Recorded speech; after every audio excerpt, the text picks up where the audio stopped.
उद्धार है भासी जाइथिबा श्रीक्षेत्र बोट समस्त मत्स्यजीवी सुरक्षित थिबा सूचना।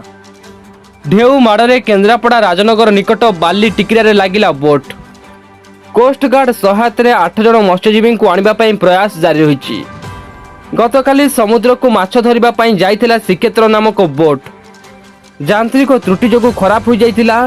उक्त बोट टी अन्य एक बोट सहायता कूल को आणुथिबा बेले महानदी मुहाण निकट में दौड़ी छिड़ी जाइथिला।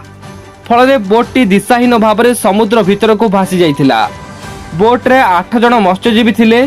स्वतंत्र रिलीफ कमिशनर निर्देश रे मत्स्य विभाग एआरडी कोस्टगार्ड और सुरक्षित उद्धार पर निर्देश देइथिले। पारादीप अतिरिक्त जिलापाल को समस्त विभाग मध्य समन्वय रक्षा करने को निर्देश देइथिले। तेबे बोटी समुद्र ढेउमाड़े केन्द्रापड़ा जिलार राजनगर बाली टिकिरे लाखी जाइथिला।